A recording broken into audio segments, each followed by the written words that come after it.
Hello, podcast listener. This episode of JJ Meets World features Katie O'Keefe Hale. We have a wonderful time talking with Katie, and boy, oh boy, it's been a long time since somebody has given me a run for my money for being the funniest person on this show. She absolutely does. This is so much fun. It's one of my favorite episodes of JJ Meets World ever. Plus, Tucker and I talk about that individual who you just can't say, "Get the hell away from me." But first, a quick word from our sponsor.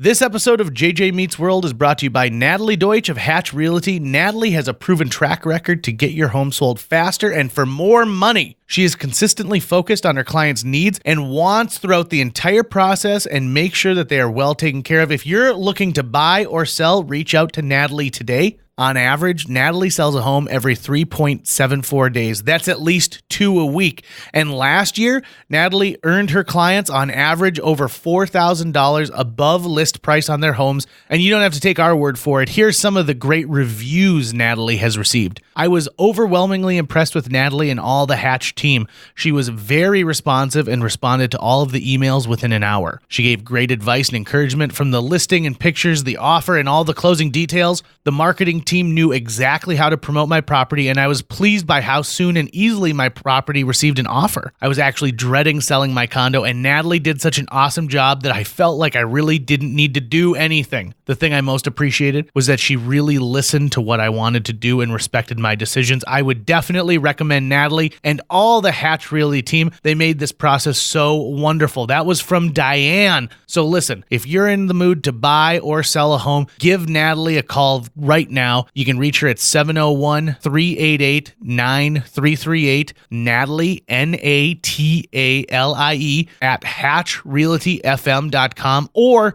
you can go to livefargomorehead.com. That's livefargomorehead.com and find out some information. Huge thanks to Natalie Deutsch of Hatch Realty for sponsoring JJ Meets World. 1, 2, 3, 4.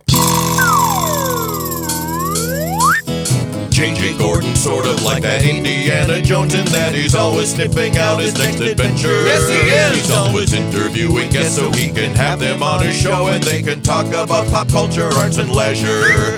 JJ has his flag unfurled and he likes his french fries curled, and he's fun and then he twirls as he goes to meet the world. He will march into the rain even if his ankle sprained. Take a peek inside his brain. This podcast is called JJ Meets World. Have you ever met someone and you just instantly feel like you fall into sync with them? Maybe you're introduced to somebody that a friend of a friend, or you meet a coworker for the first time and it's instant that you're like, oh yeah, this person and I, we're going to get along great. That's how I felt with our guest, Katie, today. From the moment she walked in, I'm like, okay, I like this person. And if more people out there could kind of harness the energy that she has, I think the world would be a better place. Right. She's someone who, once you meet her too, you realize she's got this kind of big sister vibe to her. Wherever you are, she's sort of both a caretaker and an ass kicker. Yeah. And someone that you would also just want to have a beer with if you could. She reminds me of Elizabeth Shue, who I think I'd get along really well with if I ever met her. I don't know who that is. Adventures in Babysitting, Hollow Man. Okay. Playing herself in Hamlet 2. Elizabeth Shue is just the bee's knees. Now, on the flip side, I wanted to say that first because on the flip side, I've met plenty of people who I instantly know, nope, this person and I are not going to get along with. Within seconds. And I have got an individual in my life, and I'm not going to say their name or how I even know them because it would instantly, I think, offend them. But who every time that I see this person, and I just saw them recently in public, my heart goes like, oh no. And I think they have the feeling that I have for Katie, which is like, I get along well with this person. We're good friends. But it's not reciprocal. This is a fun tap dance to listen to here. Is it? I can't wait to tell you the person's name when we're done with this. And do you know how I'm not even giving the person a gender? Right. I'm just trying to not say he or she at all. Right. And on this recent encounter with this individual, they were talking about exchanging phone numbers, and they're like, I can't believe we haven't traded phone numbers yet. And I gave a fake phone number. It was 1 digit off. And I'm just dreading the day that this person listens to this podcast and puts 2 and 2 together. So, and that's the thing is I know that this person doesn't listen to the podcast, so I'm allowed to say these things. But just on the off chance that somebody who I do like, who does listen to this podcast, says, hey, listen to this. I think JJ's talking about you, blankety blank. So I'm so glad that today my connection happened to be with somebody who I appreciated. Now, when Katie left today, she didn't offer to exchange phone numbers with me, even if it was a digit off. So maybe she didn't feel the same way. But we'll find out because we're going to invite her back to be a guest very, very soon. She was a ton of fun. This is one of my favorite episodes of JJ Meets World. This is exactly why we started this, is so that I can meet every person on the planet and have a discussion, an hour and 40 some minute discussion like this. Right. And, recently on the show, we've been experimenting with all sorts of other formats, and we're going to continue to do that on JJ Meets World because as the outlet for you and I to just kind of do what we want when we're not making media for someone else, we want to continue to try, but we're getting back into more interviews. So if you are a regular listener of the show and you're like, man, I'd really like you to bring on XYZ, reach out to us. Let us know. I want you to bring on somebody who works with stainless steel appliances. Done. I know, but Bear Grondal, he'd be my interviewee. He's a cool dude. We've got some really cool interviews in the works right now where people have said yes, but we're figuring out dates and times and stuff because they're all busy. So I'm looking forward to hopefully in the next couple of weeks being able to release sort of a roster of our next guests coming on the show. Yeah. We have this super fancy downtown Fargo studio now, and we really need to be showing it off more. Absolutely. It's a big deal. We touch on so much in this episode. It's going to seem like we go on tangents, but we really have a nice sit by every time we go on a tangent. Katie tells us about a project that she's working on, a documentary film about the inequality in treatment and pay when it comes to U.S. Olympians. Mm-hmm. We talk about her background in poker with Tucker. We talk about her son. We talk about her husband. We talk about hockey. This is one of the most informative hockey conversations I've ever had in my life. And for somebody who's not a sports fan, I was riveted and kept here the whole time. Right. And we also talk about puberty and divorce, which are 2 major buckets for me. Yep. And they kind of go hand in hand. We find really a nice way to really bring those two things together. Change is inevitable. All right. Podcast go. JJ Meets World. Tucker's not a very good bully when it comes down to it. No, that's bad. why I think I enjoy his friendship so much, is that he's just not naturally somebody who really is really mean. Although he does remind me all the time that my opinions on movies are not valid because I enjoy the movie Captain Ron. I don't even go there with him. Oh, you should. I like that movie. Do you? Yes. Hold on, there's a whole contextual story that goes with that, which we've repeated on the show a few times. See, he's way too smart about that type of world. I can't even go there with him because it'd be a fiery ball of just failure on my end. I'd be like, it would be. Well, because I remember one time we tried to talk movies and I was glassy eyed. I was like looking at him like, he's like, you haven't seen any of these? I was like, I have a 6 and a 4-year-old. Like, if it's not on fucking Disney, I don't know what the fuck you're talking about right now. What do you mean? Have you found any Disney programs or like Nick Jr. programs that you actually are getting invested in? Yeah, there were a few. Austin and Ally was a pretty solid show. Unfortunately, it's done now. Descendants, great movies. One of the kids just died from Descendants. He did. He had a seizure or something. Yeah, that's too bad. I have heard good things about Descendants. It's a good movie. Just Descendants 3 just came out, guys. If Tucker, just you want to see it? Are you familiar with the Descendants series? That they are a thing. That's all I know about. They're the children of famous villains, right? Famous villains. Okay. So it's like, and also like Cinderella's daughter. Yep. And like the fairy godmother. They go to high school together? Or? Yes. Yeah. But one was like Oradon. That's the name of the place. And then the other one was like where the evil kids lived. Ooh. And the prince, which is Belle and the Beast's son. He's the prince. He brought in over some of the kids from the other side of the tracks. Okay. And then they became good kids, but they were spreading evil. You did get invested into this thing big time. I don't want you hanging out with that Susie Perkins. That's right. She's spreading evil everywhere she goes. Yep. Like there was the daughter of Maleficent. I can't say it. Maleficent. Thank you. Yeah. Angelina Jolie. Yeah. Yeah. Except it was Kristen Chenoweth. Yeah, in Descendants. So she played Maleficent. Really? Yeah. Mm-hmm. Interesting. She's good. Oh yeah, she's a major Broadway star. I know, and she's super funny. I know. She ended up she was on a television show for a while. That was really good. It was like a Parks and Rec, but not. Yeah. It was like during that time period. Yeah. I remember what you're talking about. Yeah. See, we know a lot of stuff. I love how they make entertainment for children, but they also know that there is a huge cap of adults who are way getting invested into this more than they ever should be.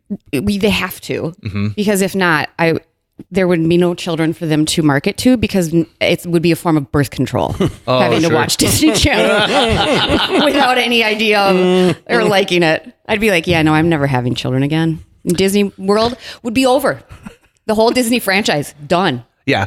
It's not their like fault. Kids have little credit cards. Yeah, no. They don't. They're relying on the parents to go in there and really do some shopping. And let me tell you, Disney World is a bitch. Okay. Oh, really? I did that once, and you have to plan, and it's like a competitive thing. Parents, you're like looking at, you're like, I'm going to get that fast pass before you. My family's going first.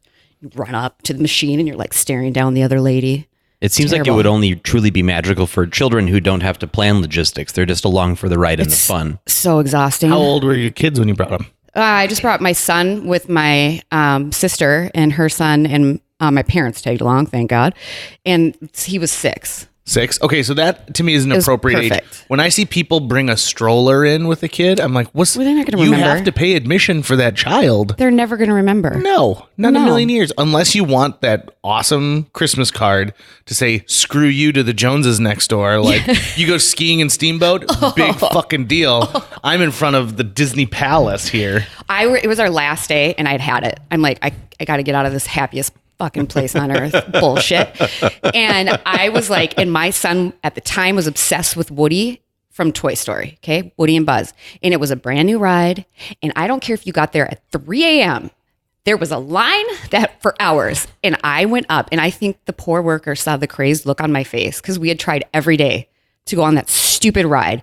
I was like, listen here. Okay. Hi, my name's Katie. I'm from North Dakota, long ways. Here in Florida, okay? Trying to give my son the experience. Only ride he can't go on is this ride. It happens to be his favorite. And I'm going to lose my shit right now if he can't get in line and go on this ride. Can we make that happen? She was like, just give me a second. And she went and got the manager. The manager came down, and he was, hello. I was like, hi. Said the same thing. He's like, I think we can make that work. Because I was like, I'm going to lose my shit here. I just need him to just take the ride. And he was like, wee. And I was like, oh, it was just terrible. Was it the one where you had like the little gun that you got to shoot a bunch? Yeah. I went like that. He probably wasn't even very good at it. No, he sucked. Yeah. No. But my favorite picture of all time is from Disney World. I think you've seen this one. We went on a roller coaster, and it was one where you went like up, and then you got to the top like you were going to go off a mountain, and then you go backwards. Ooh. And he was just tall enough to go on it, and he really wanted to go. And like, you know how during certain points of the ride, they'll like snap a photo of you, like just random, and then you get to look at him and purchase it. And I was like, whatever. It happened to be at a point where I'm like this on the roller coaster. I have it on my phone. I'll show it to you. And my son's face is like this. He's terrified. Like, he's terrified. And it's my favorite picture ever. I'm going to, I framed it. I mean, he's not yet mortified, but he will get there at some point. For sure. But everyone laughs. Like, my sister's like, you need to send that into Ellen. That is like a hilarious photo. It was the best. So full disclosure, I hate rides. Do you? I hate them. I love more than anything else on the planet. So when my family went to Disney World when I was in 4th grade, everyone in my family decided we're going to go on the log flume. Oh yeah, and I was like nope, no business doing that. Not going to happen. So it started to rain. So I used the $5 they gave me to buy a poncho with Mickey Mouse on it, and I stood there waiting for them. And the line must have been the lines at Disney. That was very popular. Just insane. So we got to do the fast pass, but then it's more money. You got to pony up for more money. Well, they didn't exist when we went there. When I was in 4th grade. If enough people buy fast passes, isn't that just a new line? No, because you can go get the ticket and pick your time. So then, like in 45 minutes, then I can just walk up. It's like a reservation. Yeah, you basically get a reservation. That makes so much more sense to do. Yeah. So it was worth every penny. I waited there long enough that a trio of cast members, as Disney likes to call them, approach me and say, "Excuse me, are you lost? Are you by yourself?" And I said, "No, my parents are on the racist log flume ride." And they're like, well, come with us. You know, we'll find your parents and like come with us. And I was like, no. So the pedophile dressed as Mickey Mouse. Like, I'm not going to a second location with kid. you. Do they must have rules too, so that doesn't happen where you get approached by a Mickey Mouse and two Goofies. Yeah. Right? Oh God, yeah, that would never happen. So like, at if Disney. you see a Goofy and you are Goofy, you're like, oh, I need to turn around. I've wandered onto another There's whole Goofy's territory. rules. I remember reading about it one time, like where they can't say certain things, do certain things when they're out on in the park area. you throw up in the head if it's too hot or you're hungover. You go for it. I had one of my previous jobs. I was the Easter Bunny for Easter photos at the West Acres Mall. And that was through Randy Long. Know this. Yeah, this was pre us meeting and everything. He was also fired as Santa too. I was fired as Santa. Not there though, but more at Center Mall. A whole other story. I was too young, they said. That was the reason I was given. Because how old were you? You were like 19. I was in high school. You're right. I was 19 years old. That's right. Previous guest Jason Jacobson also got fired from that job. Right. So the Easter Bunny costume, though, I mean, it is just and obviously I would assume Disney has more advanced versions, but probably not by much. And it was just a plastic shell that just sat on your shoulders. And then, you just smelled the inside of it and the 5 other Easter bunnies before you. And you weren't supposed to talk, but you had a mesh you could breathe through and see through on the front. It was a nightmare. It was an absolute nightmare. It sounds like a sweat box. Right. And for me, I was just sitting in the middle of an air-conditioned mall and I was sweating. And imagine. Ugh, no thank you. And I'm with JJ. I was never a rides kid. I was always such a wuss and continue to be one to this day. I went on one roller coaster, which was the one at Mall of America, started crying and wanted to get off within the first 20 seconds. Which one? No, you did not. Yes, I did. It must have been the Snoopy. Pepsi Ripsaw. I was 6 years old. I went with my cousin Josie. It was Camp Snoopy. It was the green one, right? Yeah, Which, the Pepsi Ripsaw. by any other Brought to you by Pepsi. roller coaster standards, it's nothing. But I thought, this is too intense. I don't like it. Oh my gosh. That's why I would just go play video games. Yeah, they had an awesome arcade. So, Katie, I'll show you this. The last time I was in Disney World as an adult, I went to a destination wedding, and my wife bullied me into going on a bunch of rides. There's one called, like, it's now the Guardians of the Galaxy ride, but it was the Tower of Terror from Twilight Zone, where they drop you a bunch of floors. Yeah. This is the picture they got of me. And for those of you looking at this, I have somehow shoved my double chin into my neck, and I am in such horror. And what is really awful is when you see the full video, there's a bunch of people around me who look like they're bored and they're not having a good time. So I feel for your son. I really feel for him. I'm going to use it against him at really important moments in his life for the entirety of his life. So long as I am above this earth, that photo will come back to haunt him at the most appropriate times for me, inappropriate for him. 6 or 7, passes by in the slideshow of his graduation, stuff like that. Yeah. Oh, by the way, speaking of which, I'm going on a different route here, but it's similar.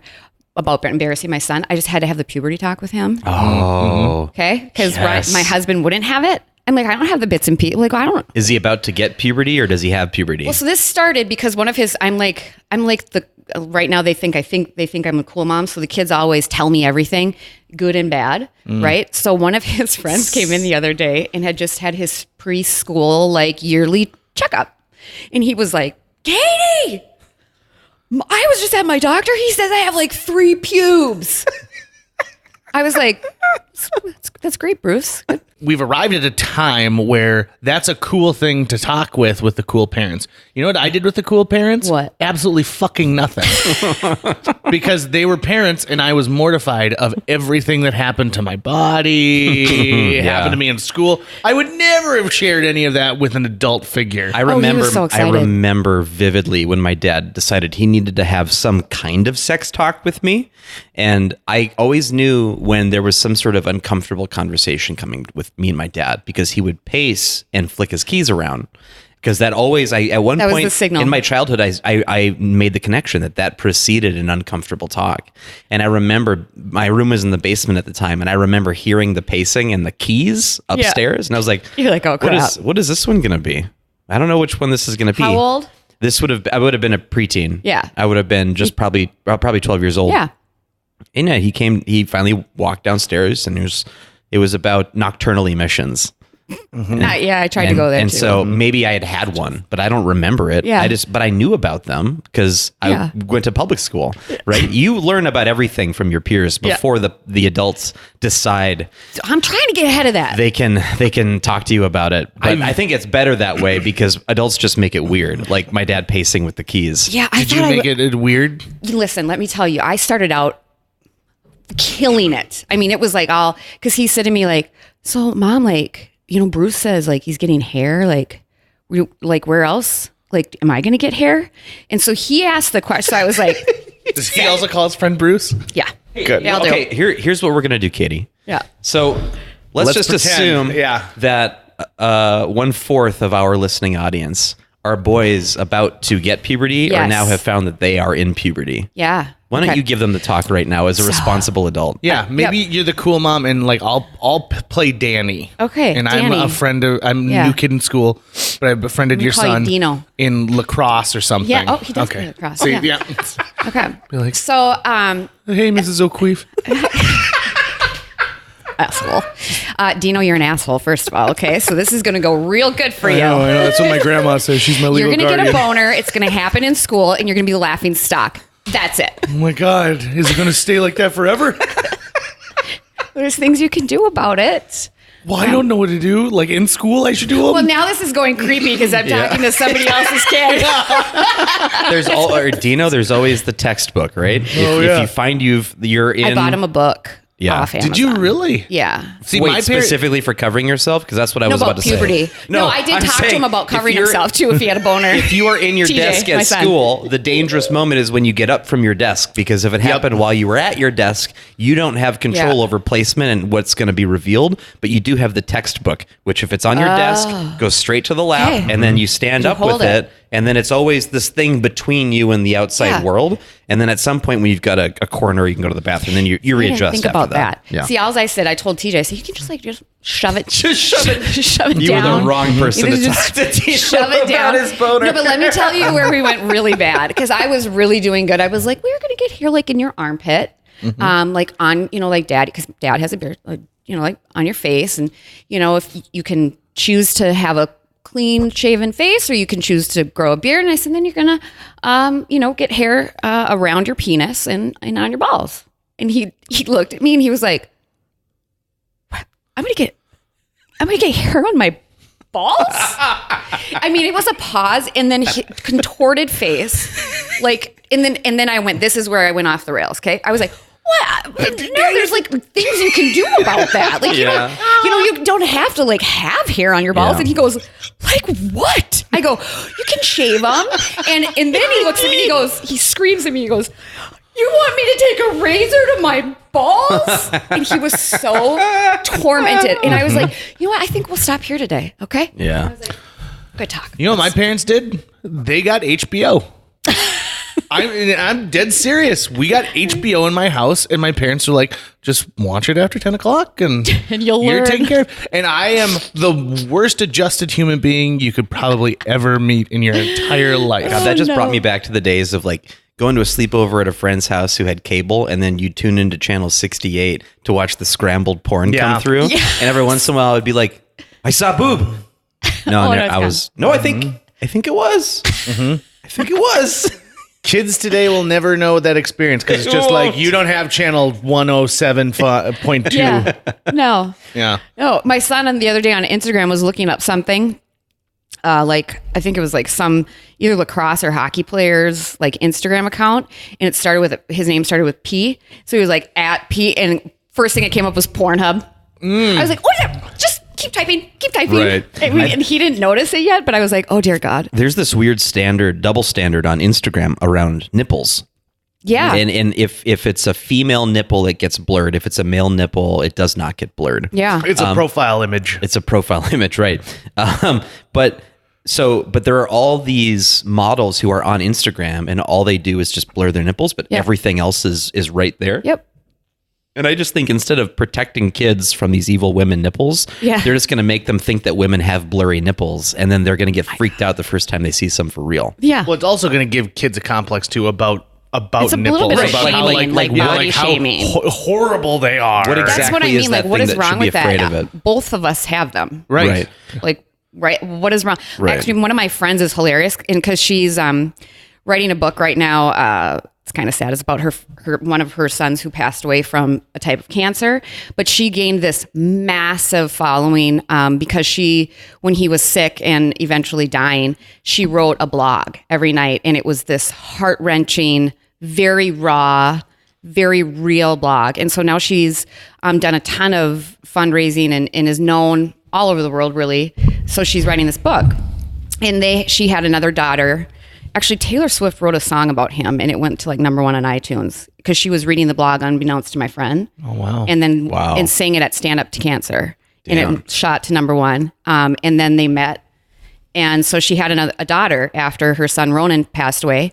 And she's kind of like a free, like, kind of hippie, she was putting pictures up of her daughter just like playing, because she lives in Arizona, but she's from Washington State, playing, out in the fields, topless, and they like shut her account down at times. They've like taken down the picture. Like one, she was like standing up, going swimming and just to her little bum, and they took it down and they shamed her for it. And they like made her feel awful, but she doesn't take shit. So she would just put them on blast the second they'd open up her account again. And she's like a verified and has like thousands and thousands and thousands of followers. So it's hilarious because she'll be like, all right, Instagram, I'll see you and raise you one. Like, it's such so a stupid. weird, arbitrary double standard that is only enforced because there are enough people who get upset about it that they complain. And those people are just annoying enough that the company's going, let's just take this step. There's trolls that... because we can just then not deal with that. Yeah, make themselves the police. Right. The appropriate police. Right. Yeah. I think there was, what was it recently? I don't know if it was Netflix or what, some streaming network that had made an edict that you were going to see less cigarette smoking in their shows because cigarette smoking is bad, but all of the murders and sexual assaults and racism that you might see in that content, we're just gonna roll with that. We're just gonna roll with that. Like that's totally okay. Yep. Man, but seeing the sick sticks sticking out of people's mouths, it's like that's the thing that we can't be allowed to see. There's a big movement called Free the Nipple that's going on. And it pretty much says like, hey, we've done all this research. We know the laws in every state and major municipality about toplessness. Right. And you would be shocked how many places don't have a law that says you can't be topless.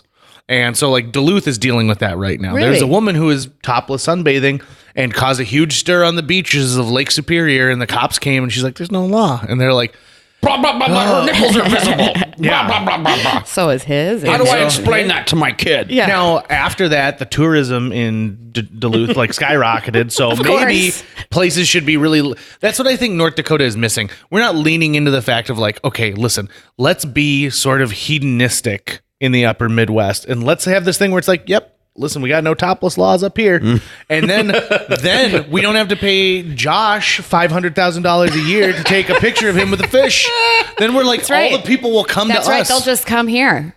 Just make Medora like a hedonistic playground. Right. Yeah. Like is Sodom and Medora. That's what they should do. Chaps and nothing else out in Medora. Call us up. JJ Meets World will run your... A little bit of a different Theodore Roosevelt play happening out there. Yeah. I would go to the Medora musical if they're like, yep, it's being costumed by a burlesque troupe this year. Yeah. That'd be fantastic. Yeah. I agree. Years ago, a gentleman came through town and HBO made a documentary about his touring all 50 states, taking nude photos in every single state. Yep, that was, I remember that. I actually had briefly saw, not even dated, but just saw one of the women who was in it. Yes. So of course, when I found out about it, I had to get claim to fame. I had to get get it in my hands.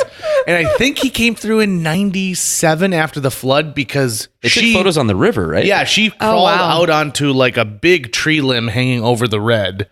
But you start seeing all these places in Fargo where people are buck naked, right? So he does things like he checks into Lindenwood because they're in a camper, and he's asking the guide at Lindenwood like, where would like some open-minded, more progressive people in this town hang out? And he explains to this like park ranger what they're doing, and the horror on her face is I have to go find this Naked now. States, that's what it's called. Didn't she send him to Zambros? That's where she No, she did not. So she ends up going to Zambros.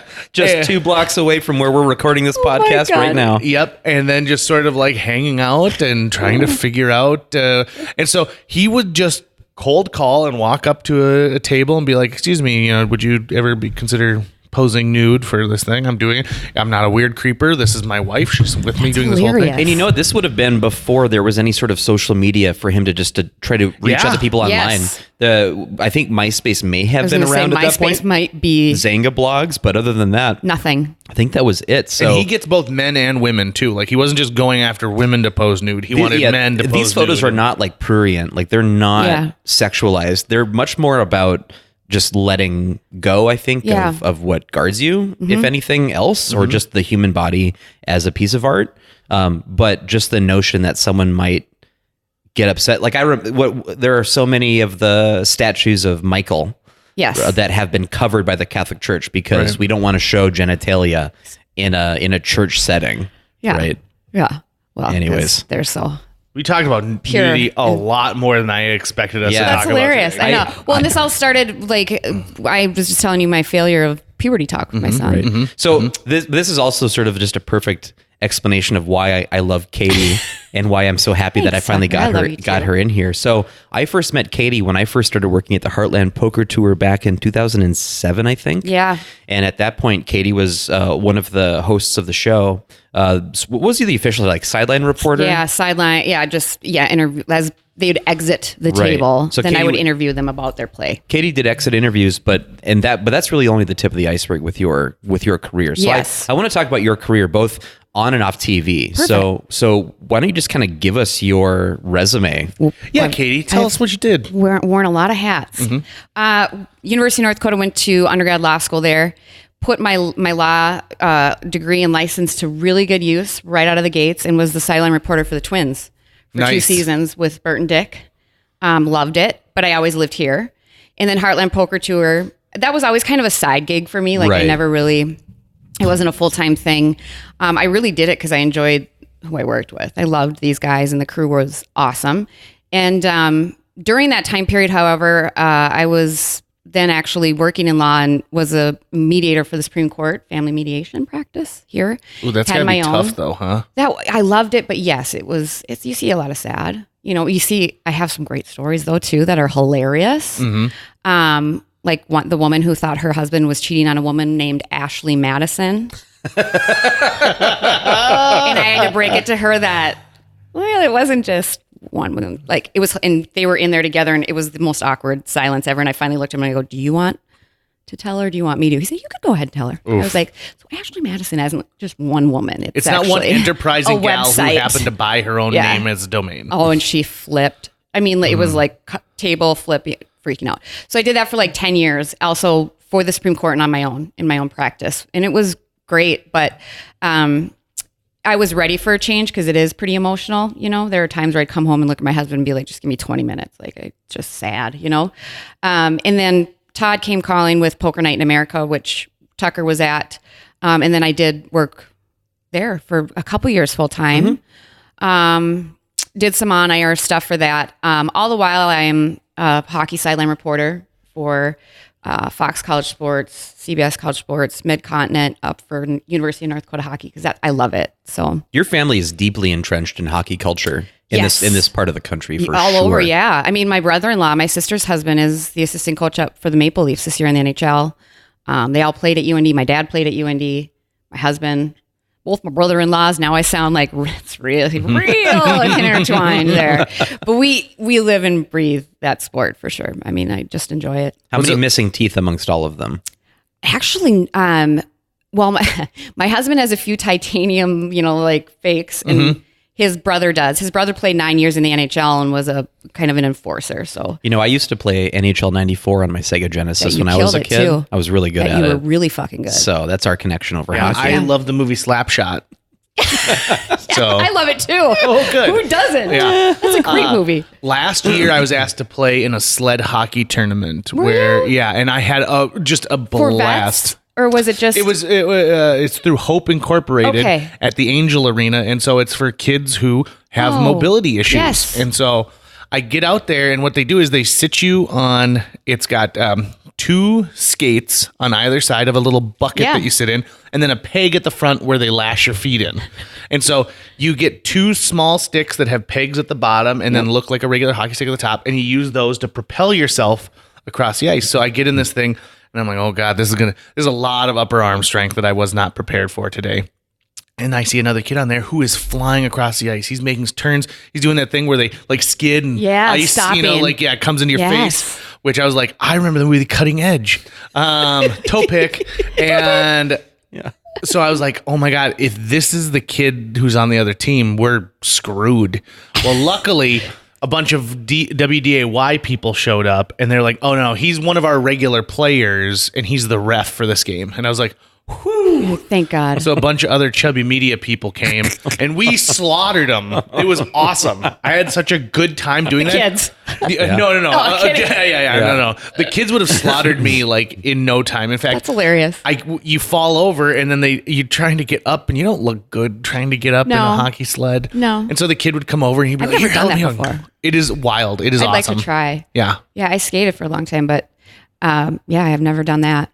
But my most recent, actually, and you don't even know about this.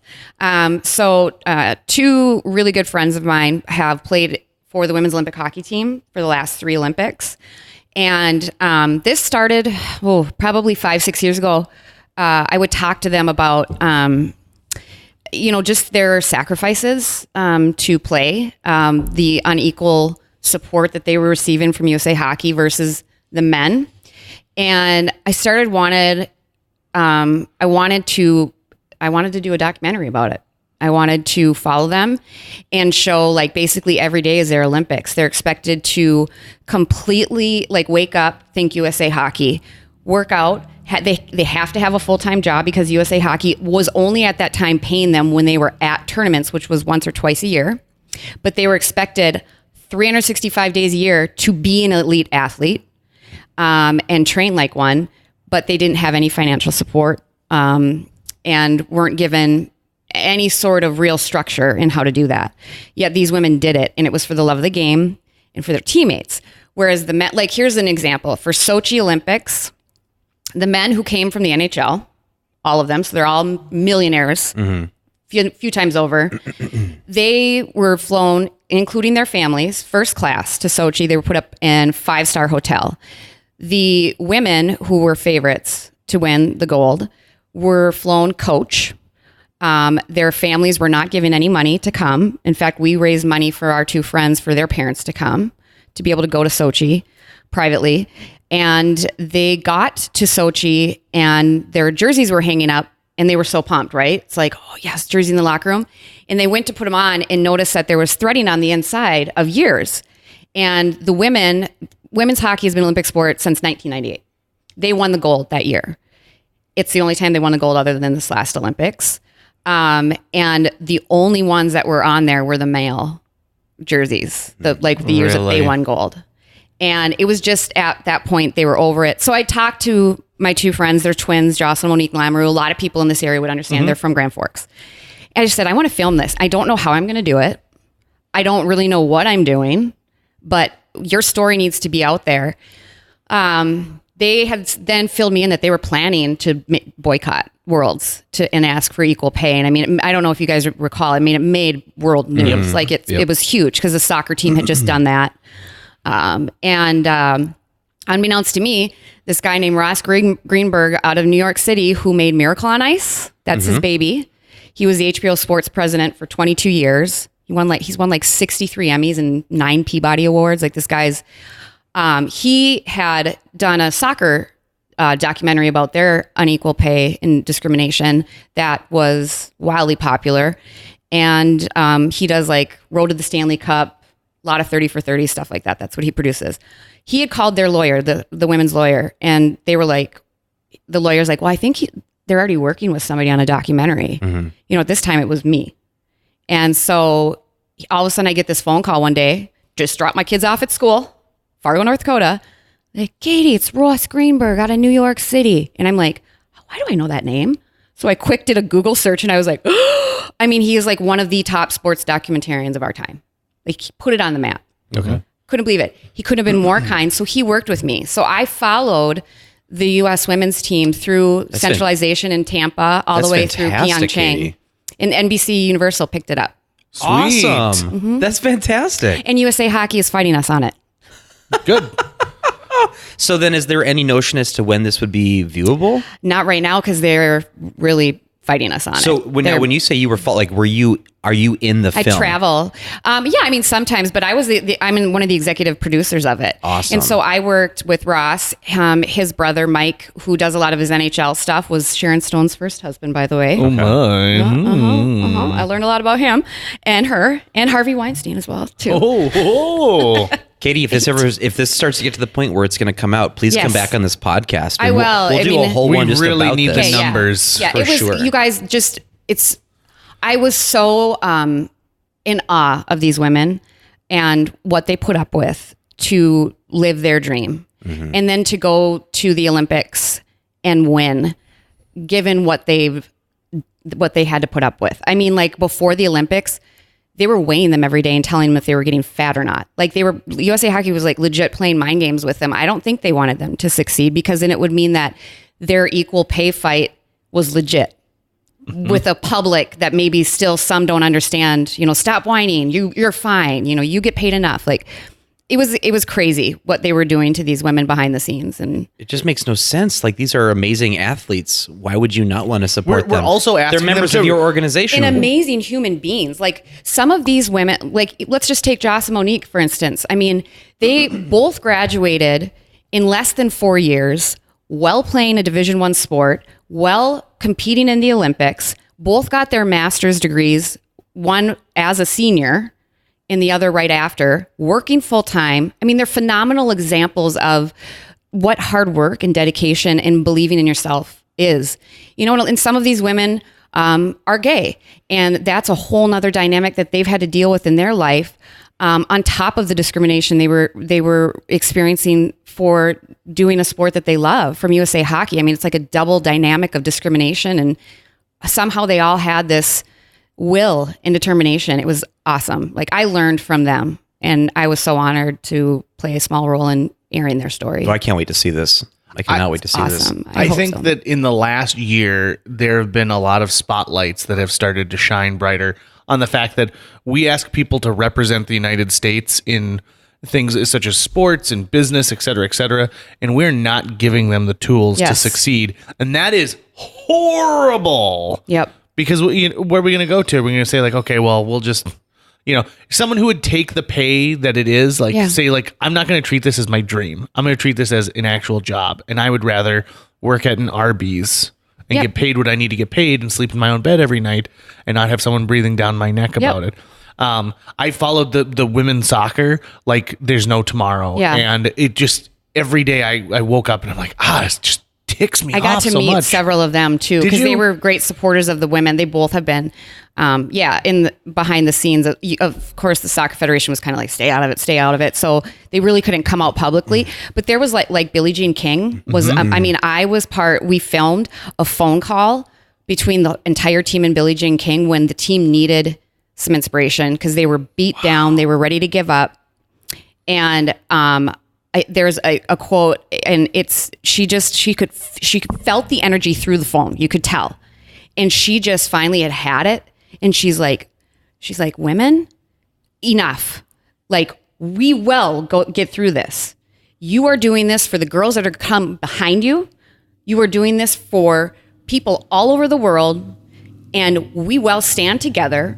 And we will get through this, and we're going to do it. But she said something, and I wish I could remember it now, but it silenced the room. And it was like one of those moments where, like, even behind the camera, you're like, oh my God, it was just awesome. And there were so many others, kind of in the woodwork helping them. Even like NHL, like members of the U.S. men's team gave them their handbook because they made 2 separate handbooks. And they were lying to the women about what the men got. Interesting. And everything.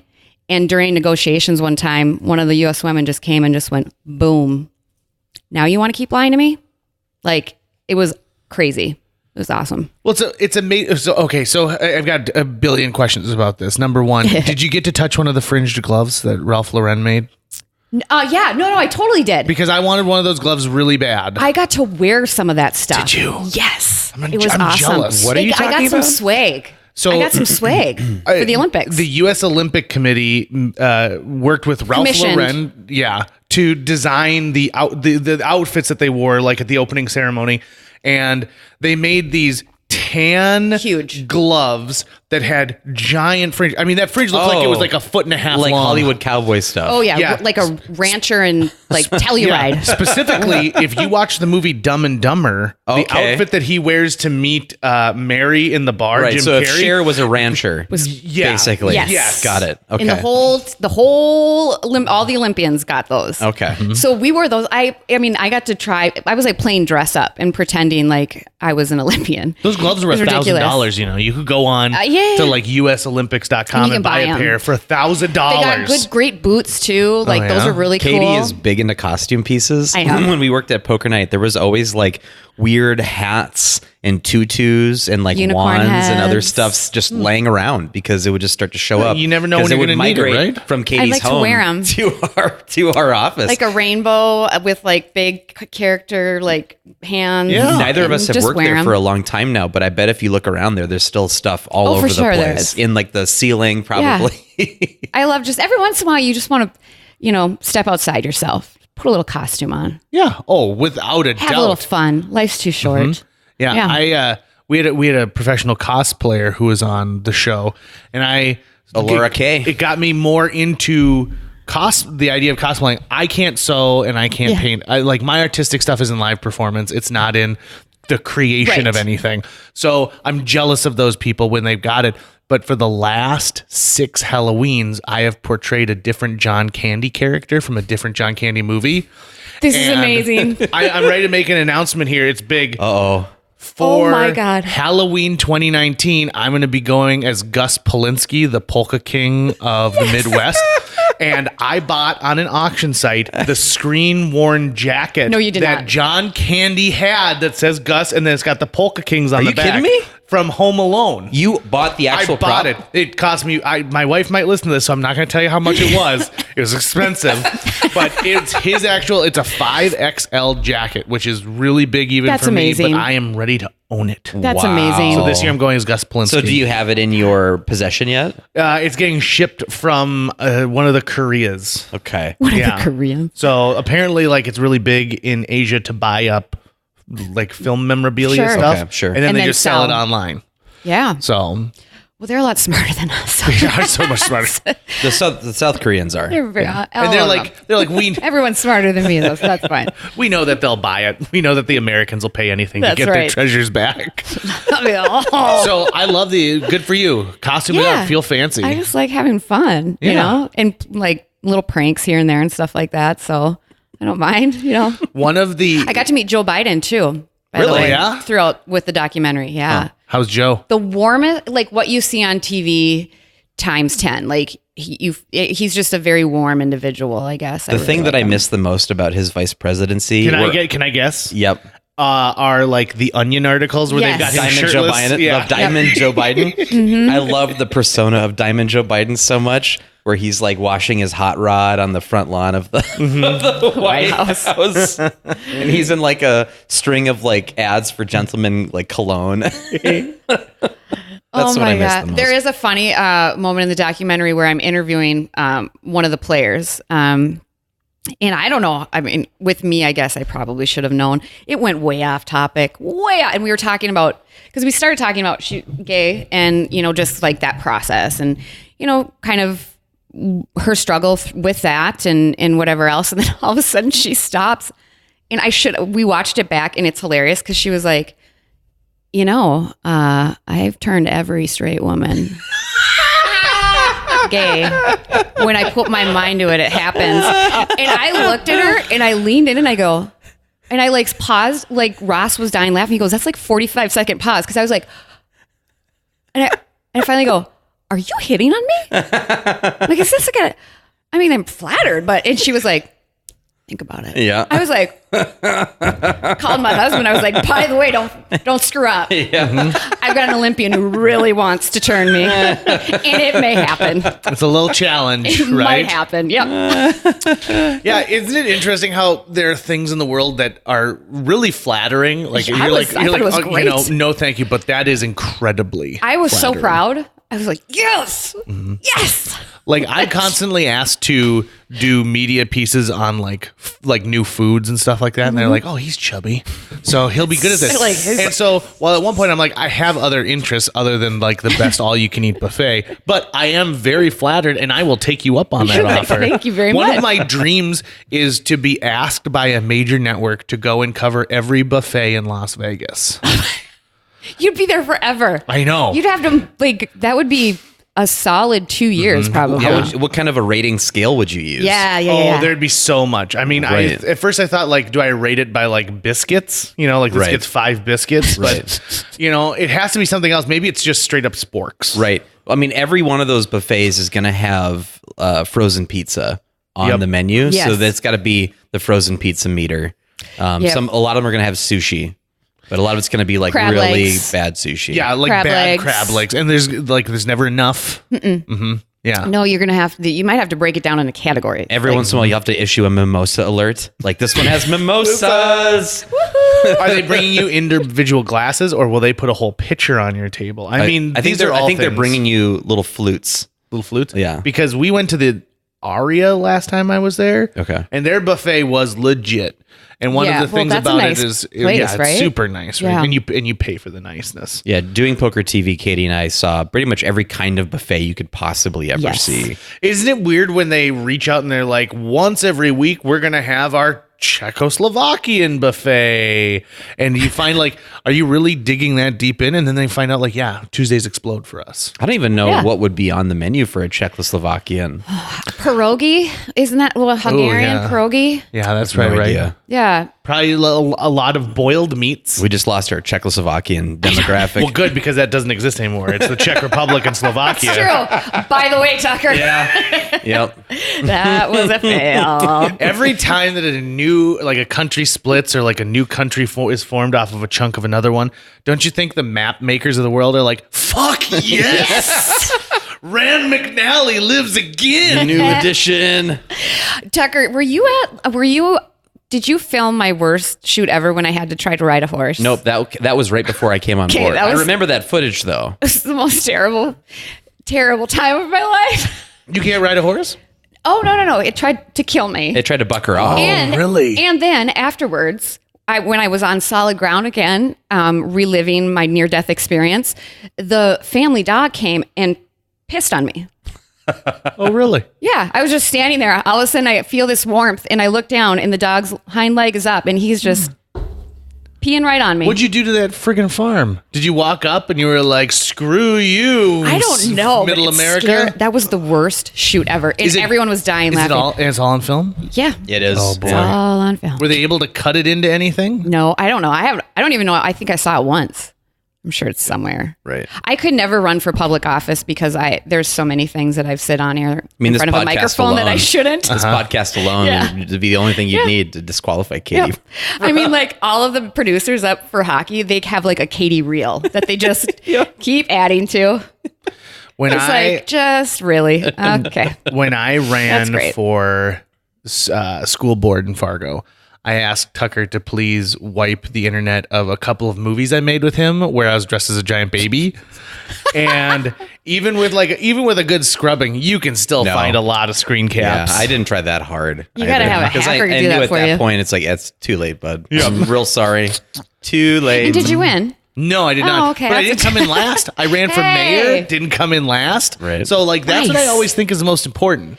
Do you know what I do every election? Ooh, please tell. I find one area of office, right? That as I'm voting, I feel like, fuck, I do that. I do a really good job at that. So I write my name in at least once somewhere. Like this year, I think there was a sheriff somewhere running unopposed, and I thought, shit, I could be a sheriff.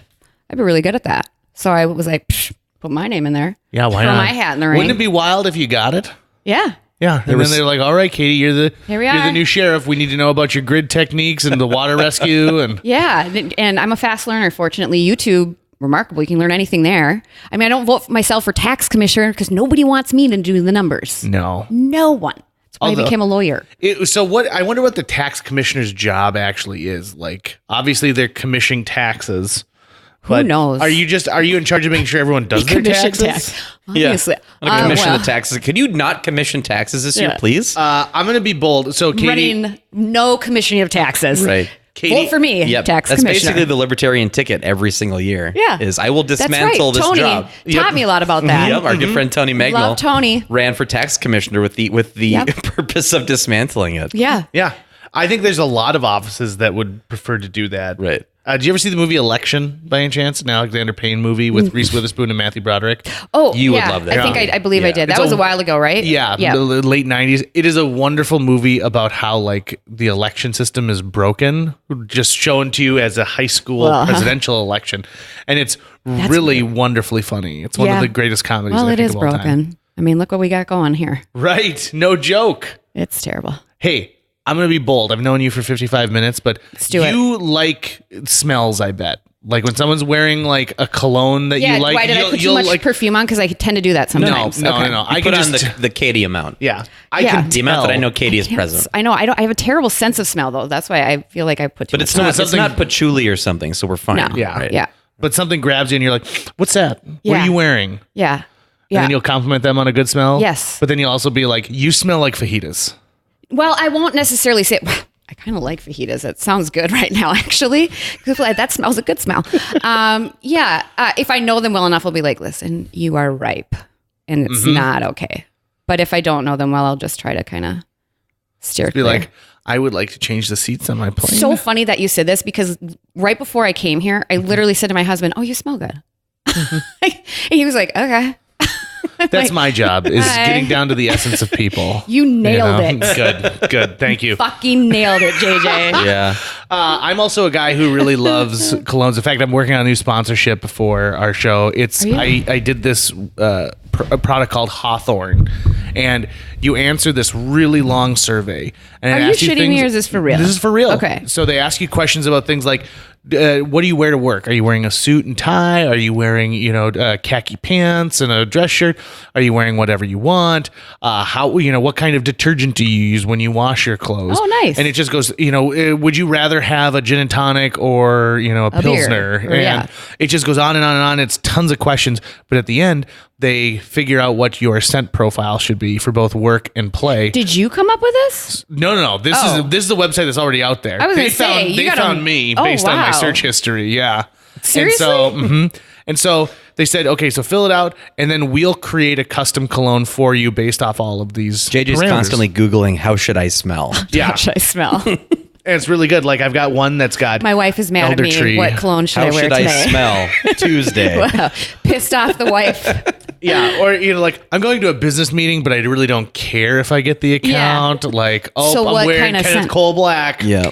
I know I'm having Chinese food for lunch, so it doesn't have to be too powerful because it's going to be gone by Yep. noon. Right, and maybe you want to balance those scents, right? So maybe you're going to smell like Chinese buffet, so you're also going to say I'm going to add something in there that balances with the sweet and sour sauce that I'm going to inevitably spill on my Okay, face. so what did you get? Oh, so I ended up getting a wonderful cologne. In fact, I wonder if I've got a picture of.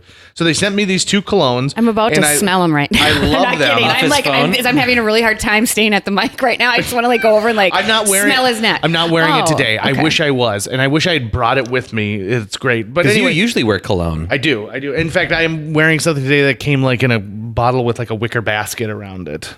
That was just on my way out of the house. Those of us who have hugged JJ on a regular basis throughout the number of years know that he has his own smell. We don't know anyone else who wears this particular cologne. Best thing that happened to me in my life was when Herberger's closed. They got rid of their entire fragrance counter, and so I bought everything for a tenth of the price. I know. I never went to that, and I should have. I regret it. I bought stuff that I don't need. You don't need. I run a trivia thing in South Fargo once a week, and so Guy Fieri had these custom spatulas that had his face on the spatula. They're going for 10 cents a piece. I bought 150 of them. What? And now they're prizes. And they're really obnoxious colors. And Oh my god! Can you really say you've won one of those, or that you have one now?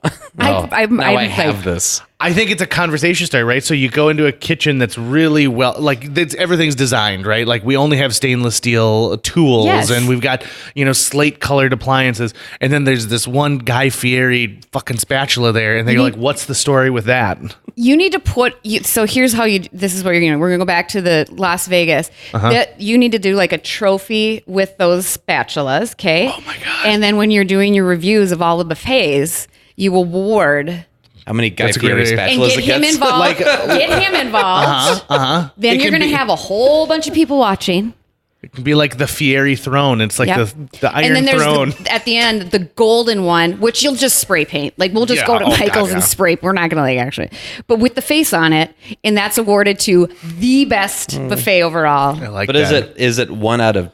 Is it like 0 out of 10 Guy Fieri spatulas? Can you see him fumbling with the spatulas? Are there half spatulas? And if there are half spatulas, is the graphic straight down the spatula so you only see half of Guy Fieri's face? Or is it you see the handle but not the head of the spatula? Maybe that's what it is. Maybe it's the like Fieri factors. And so like how many Fieris does this get?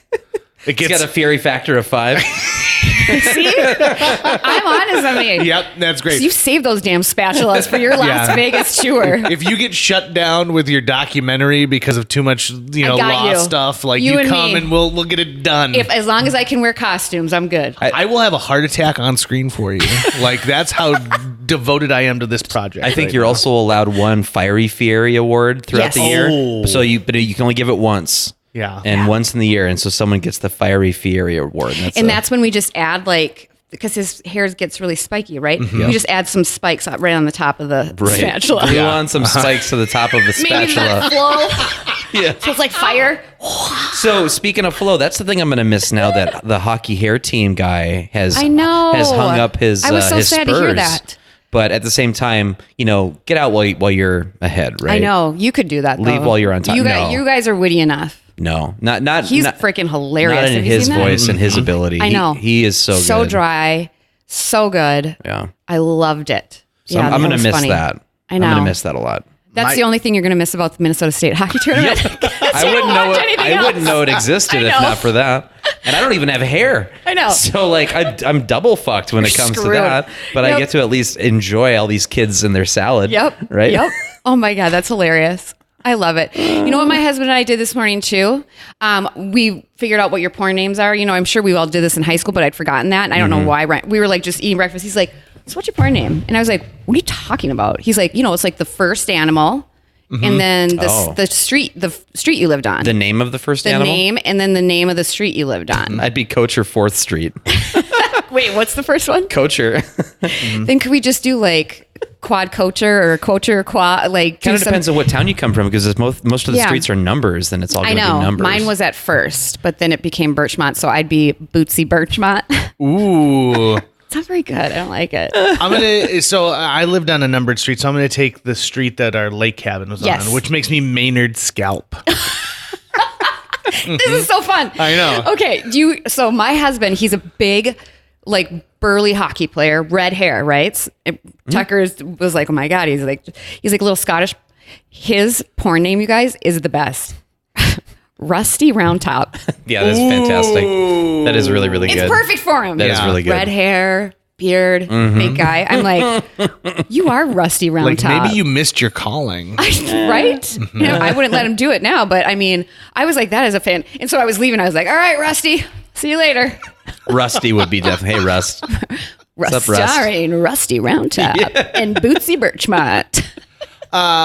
Okay, so you've got a lot of stuff going on. It seems like you've lived a pretty interesting life. I like to be busy. I have ADD, so I can't sit still. Oh, good. So that's why.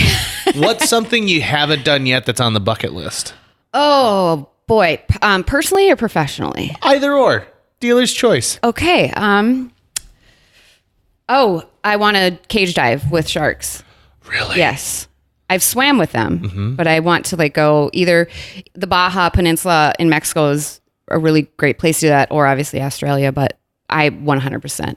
And I prefer like the clear like the plexiglass one. Like I want them to just come at me. Because when you cage dive with them, they're the more aggressive, bigger sharks, right? Yeah, like the great whites and the tigers and bulls. And I'm a big shark nerd. Like Shark Week, I have a hat for Shark Week. You'd be shocked. It's a Jaws hat. Do you wear it while you watch Shark Week? Fuck yeah, I do. On my couch, and I bought my daughter a matching one just so I wouldn't be alone. So I've wanted to get a project going for years that maybe I should team up with you on this one. What? So DL, 4th of July weekend, not on the 4th itself, but 4th of July weekend, you float a barge out into the lake a distance away from where the public beach is, and you encourage people to come at dusk, wear life jackets, bob in the water, and watch Jaws. This is awesome. So they do it in Maine every year. Do they really? And it sounds like they say it's one of the most terrifying but thrilling experiences that you'll ever have. Yeah. I got to do that too. A lot of people will sit on floating things with just their legs dangling in the water.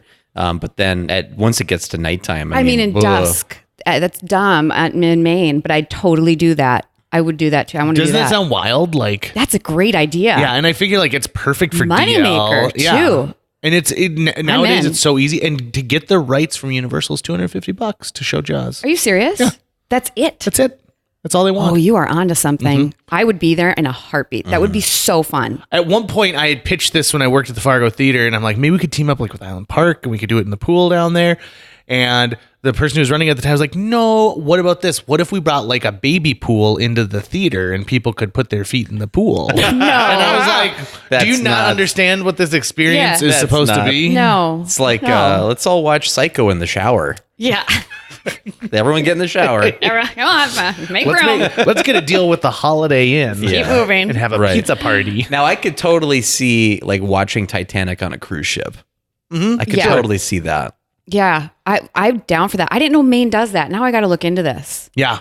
And it's a huge moneymaker for whoever does like the fundraiser because they sell sponsorships for idea. it. And wow. Yeah. Oh my God. Super cool stuff like that. Peter Benchley, right? That's all I think about is sharks. This is so exciting. Okay, so that's a personal thing. What about professional thing? Maybe cover in Olympics more, like actually go. We didn't go to Pyeongchang because NBC already obviously had the rights there. So any footage we needed, essentially we could get from them because we contracted with them before the Olympics. I think that would just be a phenomenal experience. I love telling stories of people. Like I really fell in love with that through this process. And I like finding those stories that are going to hit people in a way. Like that's what I love about the women's Olympic team is like it's going to resonate with anyone. It's not about the sport necessarily at all. Everyone has struggles in their lives. But overcoming adversity. Right? Yes. Yep.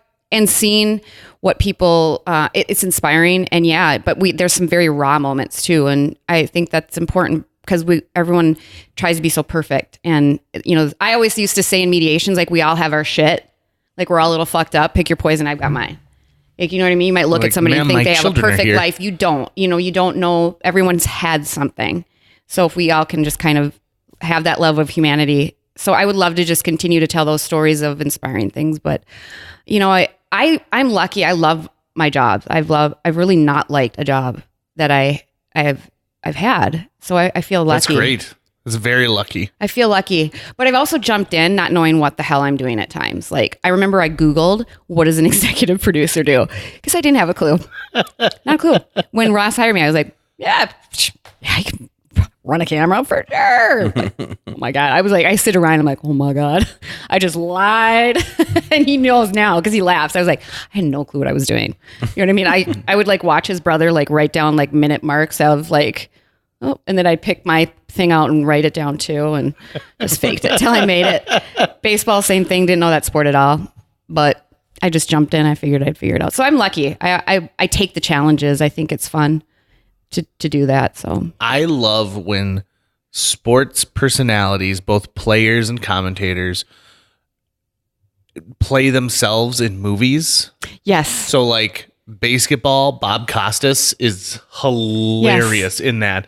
And who knows? Maybe they will call you up next time he gets pink eye at one of the Olympic Games. I would love that. I mean, I feel so bad for him. It was bad, and it kept getting worse every night. I was like, "Ooh, Bobby, ooh." Right? It's tough. It's not working John out. Gordon was great in Little Big League as like acting as the announcer himself for the Twins. Do you know what? On the opposite side of this, the LA Kings hired Will Ferrell this year to be one of their play-by-play color commentators during like a period every so often of the game. So, but as Ron Burgundy.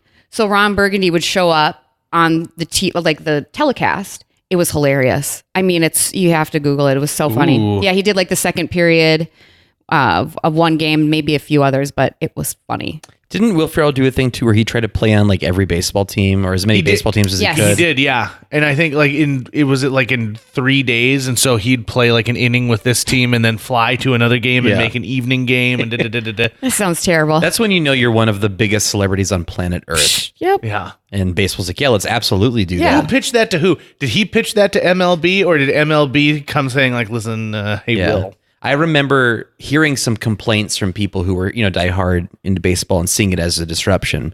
But I thought baseball gets disrupted every 10 seconds. Yes. Because stuff happens and then we all drink beer or stand and do this, or this song happens, or this ad comes on. So this is like the sport to do this in. Yes. It's basically the sport is the filler between all the interruptions that you make money off of. Yeah. Baseball's a long game. Every single one of them. It is. And they play 1 billion games in a year. So it's like you can give one inning of one game over to having Will Ferrell on the field for a moment.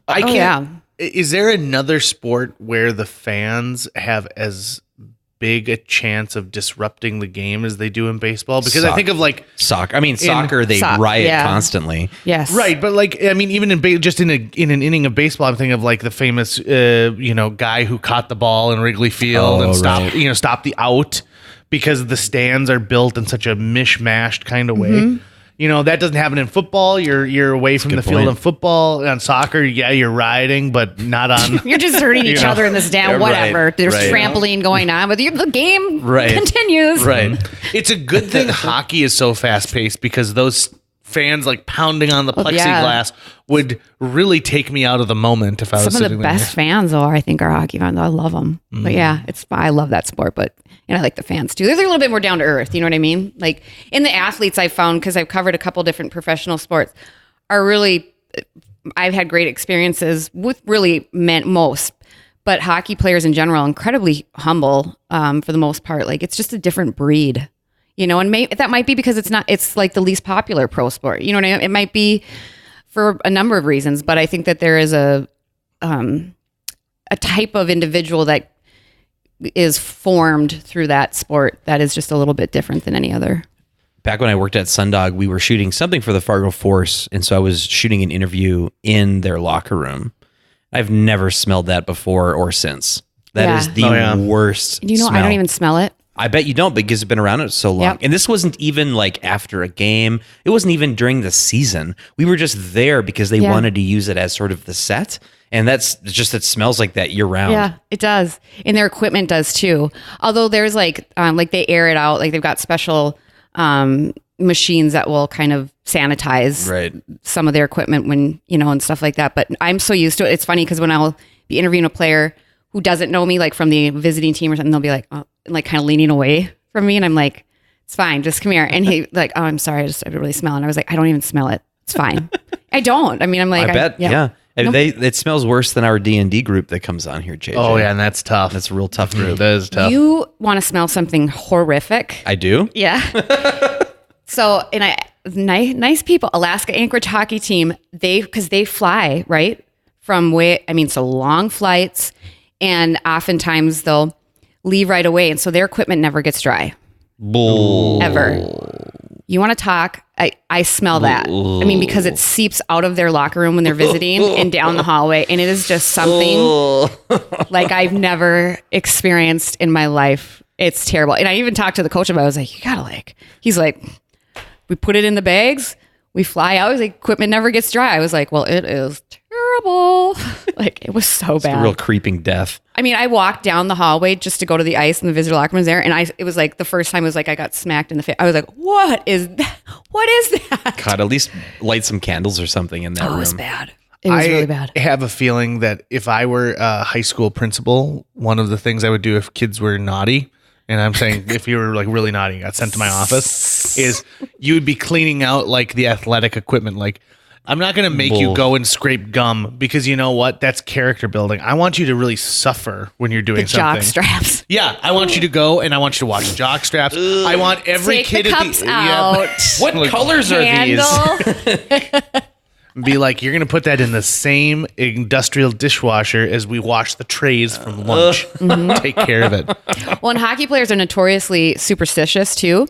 So like if somebody's having a particularly good run at scoring or games or whatever, like they won't wash their socks or they won't like, so it'll be this, and it's like they're crusty at a point and you're like, I would just try to break myself of that habit immediately upon entering the sport and go, that's just a belief I'm going to choose not to hold no matter what. Then all of a sudden your team loses.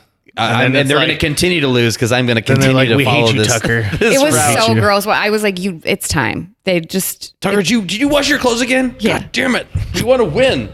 Tucker. It's hilarious. There was a kid who like 6 minutes before a game, I mean, he had to like, it was almost OCD, but it wasn't. It was all superstition, like skate on, like the right skate first, left skate, all this stuff. But then exactly at 4 minutes and 6 seconds before they went out for the first period, he would have a glass of milk and a chocolate chip cookie. I don't know why. Huh. So like the equipment manager would have to like walk in and he wouldn't take it until 4 minutes and 6 seconds, and then a glass of milk, chocolate chip cookie. And all was right in his world then. Weird. He's a drafted player too, played in the NHL. Huh. Yeah. In baseball, you can get like corked bats and you can put, petroleum jelly on a ball. Yep. In football, we obviously know about the inflation of the balls. Is there something in hockey that Patriots, they can do to like cheat? Yes. So there's regulations on the curve of your stick. So it can't be too curved because it just helps control the puck better and things like that. So there's regulations on what type of curve the blade can be. And then, I mean, obviously it's the same as others, like with, enhancing drugs and things like that. But I would say the stick is probably the main area where that could be cheated a bit. What are the rules on fighting right now in professional hockey? It's always been blurry to me. Game on for that. I mean, it's changed so much in the college setting, whereas it used to be kind of part of the game, really. Right. And they've really consistently tried to take that out of the game. The penalties are much steeper for college players, even than from 5 years ago. Okay. But professionally, it's off. And I'm a little bit more of a traditionalist where I see that at times it can be really good for a team. Like if they've given up 2 goals and somebody just needs to spark the team and get them going. That's oftentimes when coaches will give them the go. Assaulting another player is the thing to do. Yeah, just go get it. Yeah, you know what I mean. But it's funny because there is like also like manners to it, where if it's understood and they'll do it fairly, where it's if you drop your gloves, helmet goes off, so it's fair, and it's funny because there's like rules to it, like a gentleman's rule of fighting about how you partake in it, and there's fight straps.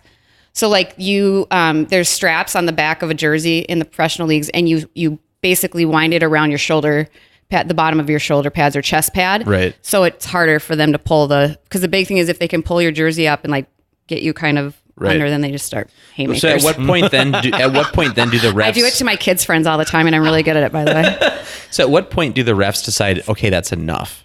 In professional, they'll usually kind of wait till they see him getting tuckered out. Like if they because oftentimes guys will just start hanging on to each other, and the refs realize, all right, it's a good time. I think it's just a call on a singular basis of what's happening in front of them. I've never really seen them like desperately try to end a fight until they're tired. Like in Ryan, my husband used to be a bit of an enforcer, and he's like, it's exhausting. Like you throw a few punches and you're already like, oh my God, you know what I mean? Right.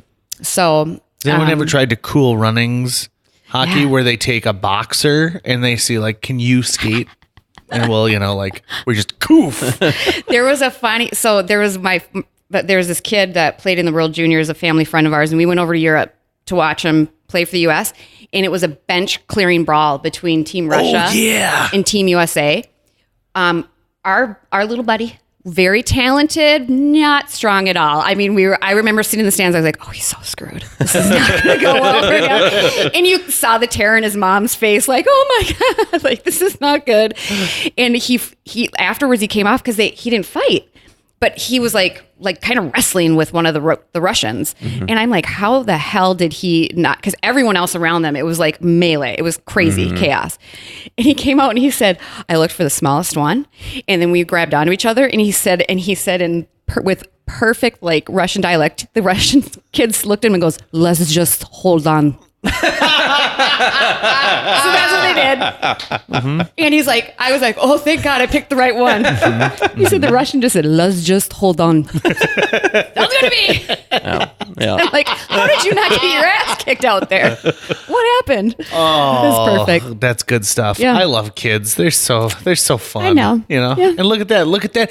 Helping bridge the gap between the nations. That was diplomacy at its best. Right. I mean, really, in all honesty, that's what we should be doing on a government level. Like, let's just hold on. Let's just hold on. Just hold on here. Hold on. Okay. Let's just hold on. Okay. Yep. Yeah, just let's hold off on the nukes, North Korea, and all that good stuff, and just let's just hold on here. Would you like to hear an interesting story about how Pepsi had the largest navy for a while?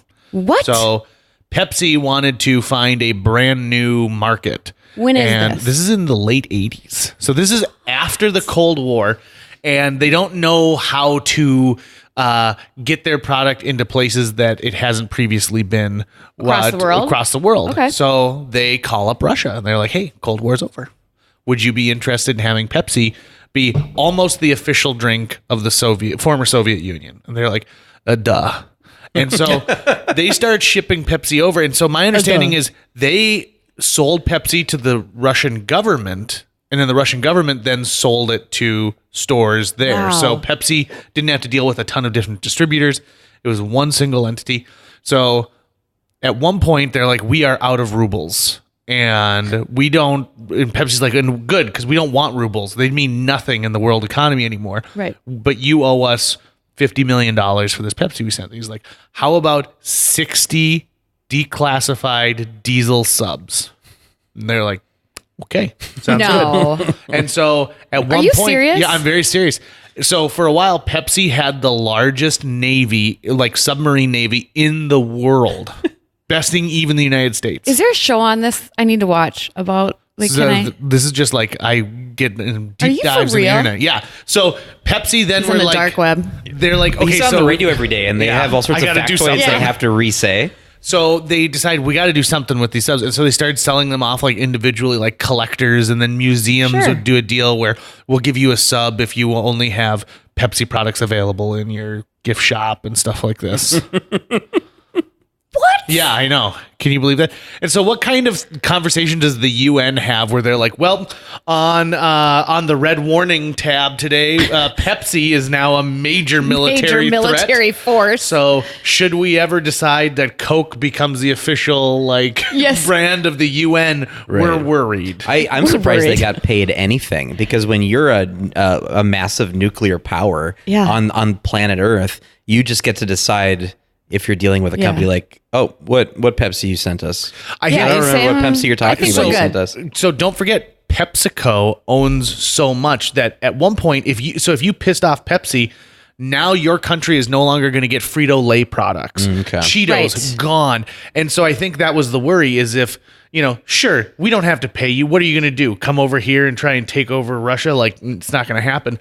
But on their side, they can say, listen, you will no longer get any of these products sent over to Russia. And in fact, we'll also not send it to China, and we won't send it to the Ukraine or any of these other areas. So, and blame you for it. And then the Cheeto ban, or lack thereof having Cheeto, would have been the fall of communism. It really would have. It might have been. We don't know. Yeah. Maybe you need to look into that. Side note, do you know how Flaming Hot Cheetos came to be? People rise up. I thought I would like Flaming Hot Cheetos more than I do. Oh, really? I actually thought I would too. I tried the Cheetos and the Dorito, and I was just wasn't feeling it. They give you bad poops. Do they? Yeah. Oh, I don't have that problem, but Yeah, I do. I know you do. We've talked about this a lot. At length. We know Tucker's each poops. other so well. It's scary. Well, they've been getting a lot better because I've been changing things. So, but the other day I was at work and I'm kind of hungry and I want something kind of spicy and I want something kind of savory, but I also only want to spend $2. And hey, look, there's some flaming hot Cheetos or whatever they're called, fiery Cheetos or Doritos. It's Flaming hot. Cheetos. Yeah. It's flaming hot Cheetos. Flaming hot Cheetos. I think it's fiery Doritos. Fiery Doritos. There we go. Yes. I tried both and both had the same result. Yeah, I didn't like them. I thought I'd like them a lot more too. Because they I also like make- the originals They quite make well. chips that are flavored after like Taco Bell hot sauce. Yeah. Where do you get those? Walmart? The store. Yeah. Wherever chips The are store. Wherever chips are sold. I haven't seen those. Now I'm going to look. Next time I'm at Target, I'm going to be like, where are the freaking chips with the Taco Bell sauce? Yeah. Do you think Taco Bell this is sauce a good chips. idea for a website? So I've been thinking about buying the domain Chiptown. And all it is I reviews love of chips. him. Just calling it Chiptown. Yeah. Yes. So Barrel of Fun recently rolled out a prime rib flavored chip, and I said, bullshit. No fucking way did you harness the flavor of a prime rib and put it on a potato chip. I call bull shit on that. Shenanigans. That process must have been difficult. That must be hard. Oh, intensely. Chip technology is very difficult. And when you taste something that tastes like it should, the dill pickle chips Right. Those are the best. Amazing. I love dill pickle. But you know what really pisses me off about chips? When I think I'm getting sea salt chips and I end up getting sea salt and vinegar chips. Yeah. Because vinegar is below the line there and it's sort of like It's hiding. like hiding there because that just ruins the chip. Why you would want chips that taste like vinegar? My son loves salt and vinegar chips. God, your son is weird. Well, he's like part Canadian. He's going through puberty too, so and he's going through puberty. that changes stuff. Yes. Yeah. When you've got puberty, that really Probably messes going to be with like, you. Mom, I want some ketchup chips. I hope Katie too, obviously you're talking to your kid about puberty. I hope you do talk to him about second puberty at some point, which is a real thing. Right. You know what? We've talked about this before, but you need to tell me again what's going on. Second puberty, in my opinion, God, it's not like getting a so scared now. scientifically classified thing. It's not like a doctor told me about this. This is my own opinion, for what that's worth. A lot, I think. Second puberty is another way of referring to your 20s, especially your early 20s. Okay. When you are, let's just say from 18 to I'd say maybe 24, 25. I'm so scared right now. Every year, you are a different person than you were the year before. And people don't realize this. And I think it's one of the mistakes I would agree with that. a lot of people who get married really young don't 100%. realize if you get married 19 or 20. A lot of, especially in this part of our country, a lot of really young marriages just happen because it's assumed and pressured that that's what you do. And so I really want to be able to try to get the message out there to kids that don't make too many life-altering decisions before you're in at least your mid-20s. 28. If not 20, 30. I mean, the later into that, the better. On average, results may vary. I'm talking about a large group of people. I would agree with that. That's second puberty, I think. I like that. He just went deep. I'm still thinking about the roast beef or prime rib chips, but that was a very good point. I would agree with that 100%. I'm a completely different person I was when I was 20 to 24. Right. 25. You know what I mean? And I first of all, could not have taken care of anybody. I could barely take care of myself during those years. Mm-hmm. But like, I didn't know what I wanted. Right. It changes. I think because the second puberty sets in when you're allowed to make your own decisions. Yes, so you're no longer, your mom's not telling you it's time for a haircut. Right. You're deciding it's time for a haircut. Yep. Adulthood and maturity are two different completely things. different. But we 100%. assume, why we assume this, I don't know, that once you become an adult, that means you are now capable and mature enough to make all these things. Really, it just means you're old enough to the point that we shouldn't be able to stop you anymore. So now you have to make your own decisions. By the way, when I was mediating, I saw a lot of those divorces. I call them starter marriages, where, they married at 20, 21, even like 23, 24, and either both or one of them, they'd maybe married 2 years, 3 years. And they were like, I don't want to be in this anymore. I'm a totally different person. Right. So I'm in my mid 30s. I'm currently on the dating market. And one thing that you run into. Are you on the market or in the market? I'm not. I'm neither. Am I the market? Is that what you're saying? Yeah, you are. I'm totally the market. Yeah, you are. I feel bad for the market.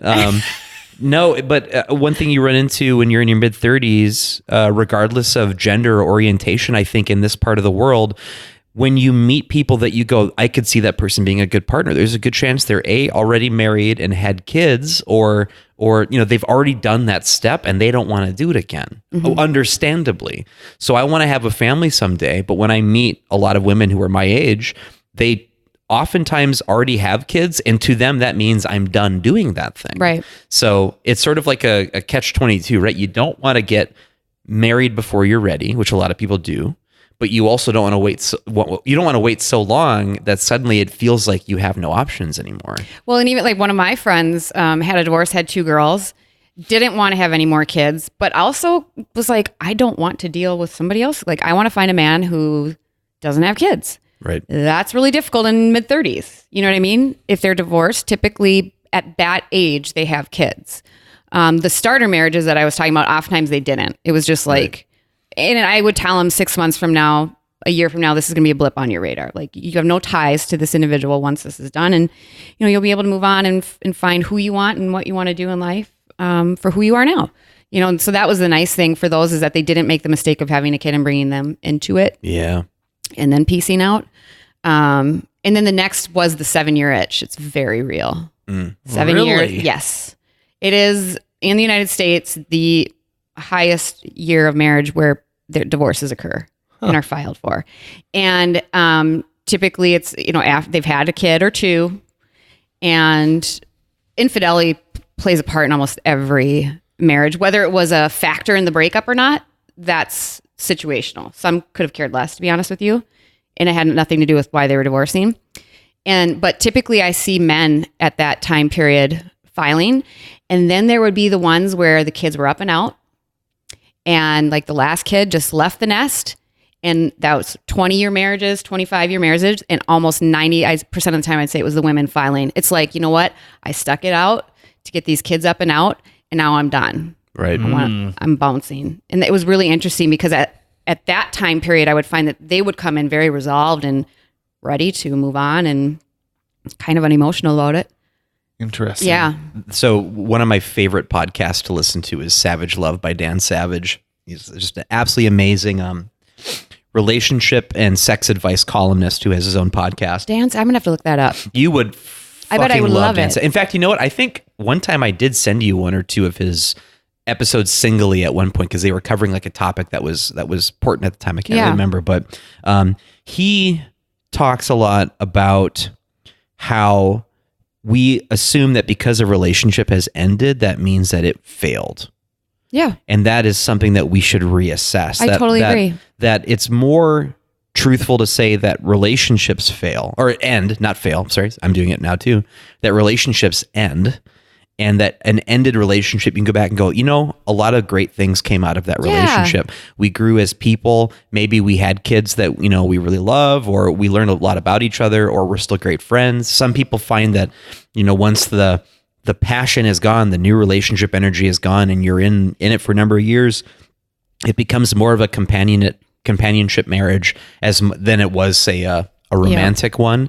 And that ending is oftentimes just another form of the process. And so a lot of people stay in marriages because they see the idea that them divorcing means it has failed. Yeah, exactly. Right. And then when that happens, oftentimes they're their own worst enemies. Each person is, because what I've seen then is because the more married, like the second marriage has a higher divorce rate than the first, the third marriage than the first 2. I mean, it's just, and at one point it's like, you get to 4 and you're screwed. Like it's just not going to last because they haven't done the work on themselves to do it. Like I used to say, and because I was rather blunt sometimes in mediations when I felt it was necessary, like I'd say to somebody, like if they were wavering a bit or whatever, I'm like, listen, like we don't have to do this because here's the problem. Here's what's going to happen. You're going to get a divorce. You're not going to work on the issues that you personally should, to not only be a better person for now you really, but like get into a healthier relationship or a different relationship, whatever. You're going to get involved. You're going to have now sharing kids with this one, probably kids over here, 2 households of bills to pay in some way, shape, or form. And it's going to be the same shit, different vagina. Really. I mean, because you're never going to work on yourself. You got to work on you whenever you get to this point. It's not a failure, because I would always say that, like, there's things that, if it's to me, it's a manner of thinking, how you want to think of it. There are lessons that you could take out of it. That's a positive, right? You have kids. that you adore, that's a positive. Like, it's not a failure, you know? But I had only one couple that I was like so impressed with. And it was a younger couple, but they had one child and they decided to get a divorce.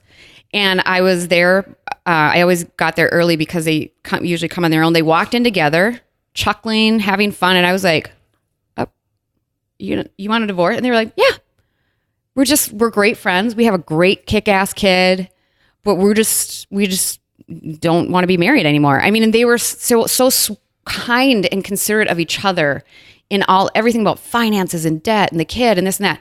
And then when we met to finalize their papers, they were like, so you want to come? We're having a divorce party. They threw a divorce party together and invited all of their friends. I'm like, I just want to box you guys up.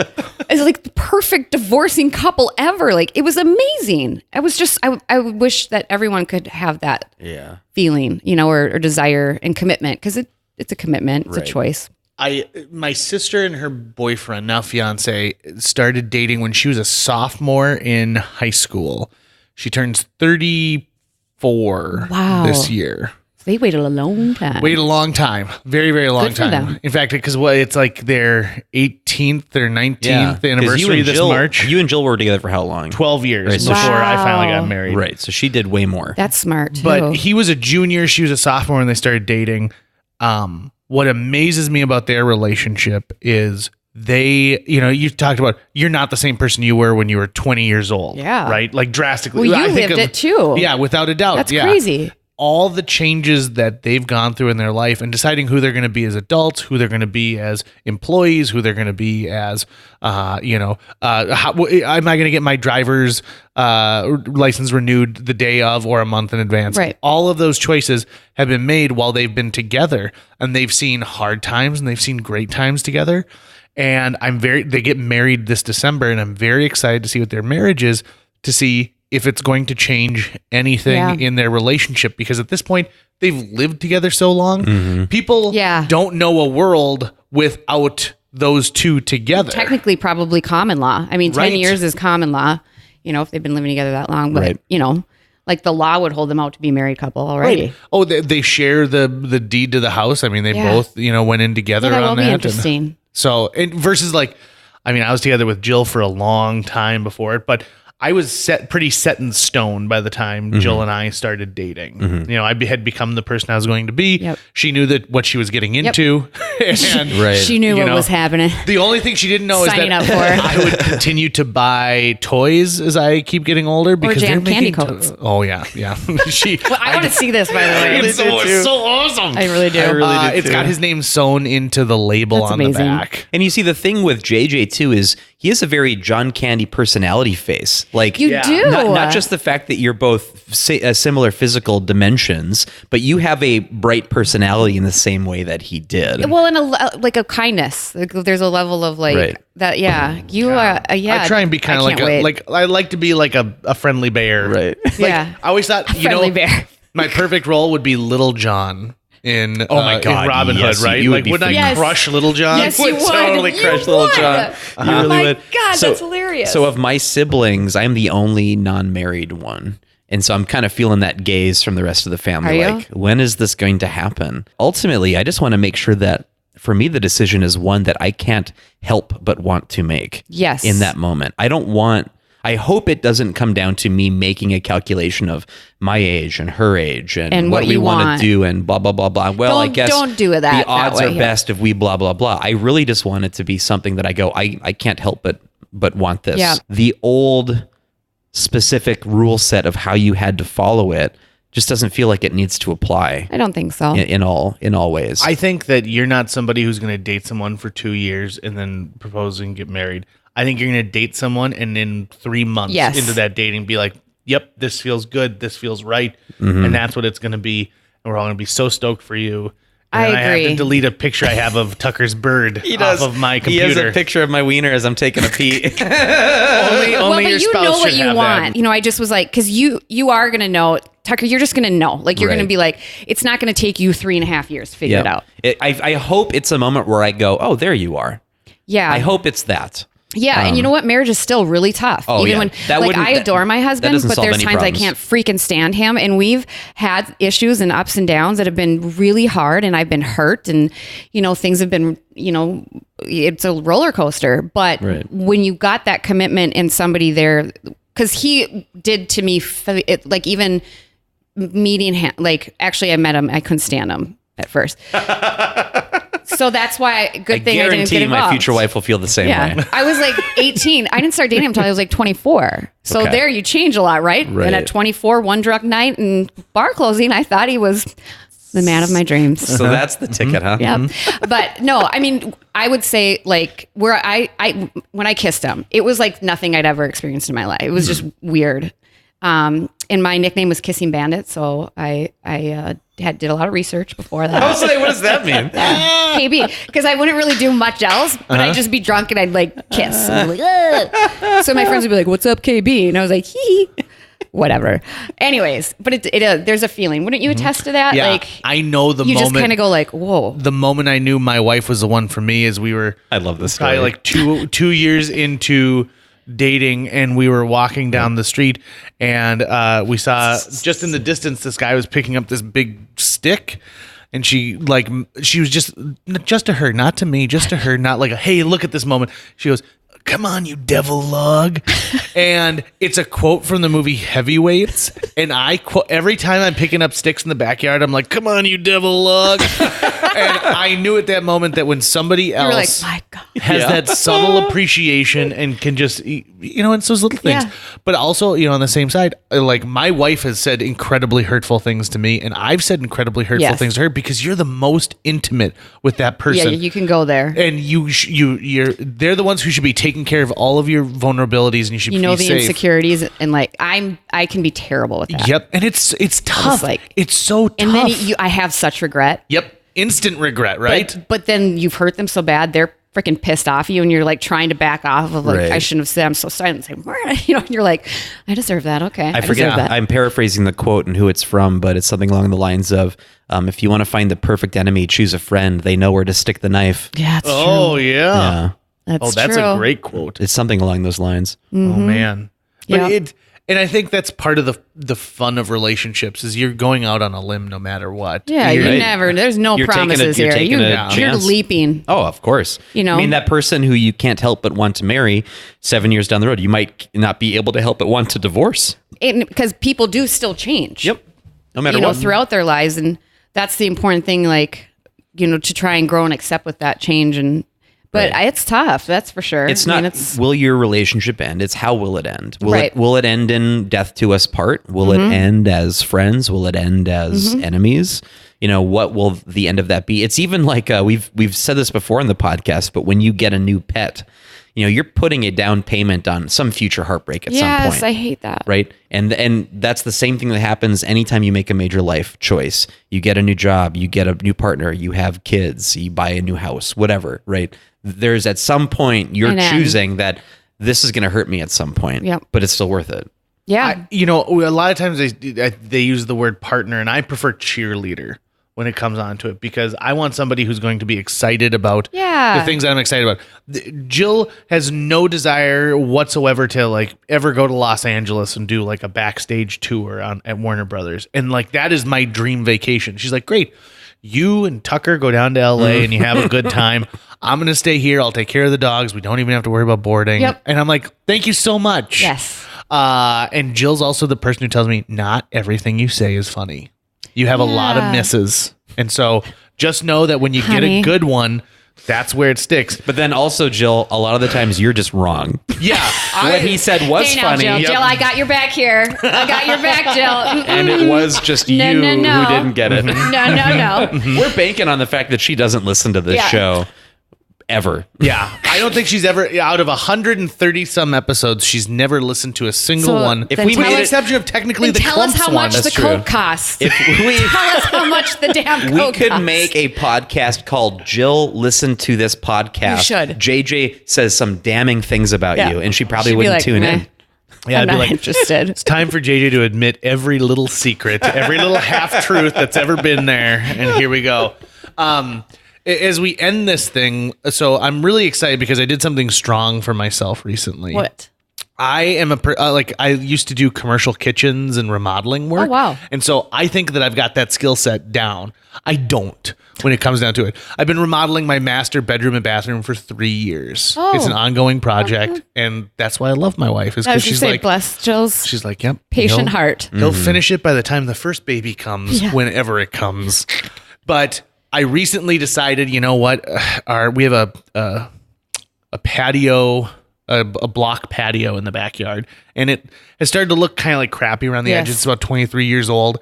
So I hired somebody to fix it. Now, I could be out there right now on my hands and knees fixing it, and it would get finished eventually and look like shit, but I did it all myself, and I'd spend twice as much money because I'd go rent a Packer twice and never use it and anything like that. I know. Why do we try to do this? Right? Yes. Why do I've been getting better at making my life easier instead of harder, but it's a slow process. It really, and I do, like, I look at the tile I laid in the master bathroom, and it's not perfect, but I'm the only one who can see the flaws in it. Yes. And I'm very proud of it. Now, never in my life have I ever walked into someone's house and said, that's beautiful tile. Did you lay that yourself or did you have it done professionally? Right. So unless I tell someone, unless I brag about it, no one's ever going to know about it, right? And bring them into your bathroom. Right. And I do that a lot. In the master bathroom. I think a lot of people make that calculation too of I'm saving costs, but you're still losing time. Yes. Which you can't get back. And in sometimes any way. not saving costs, because I've done that too, where I'm like, if I would have hired, I would have paid half. Someone who knew what they were doing and would be done. I would have been done. I talked to a contractor who said, the do-it-yourself mentality is the best thing that ever happened to us, because something that would be $500 is now $1,000 because you ruined your wall. You fucked it up. Yeah, right? And that's so true. And if people could get beyond that, they would just be so much happier. Yeah. I agree. My mom used, like, my dad, he's horrible at fixing anything. He can't. He doesn't know how to use a tool. Like, I've had to teach him how to use tools before.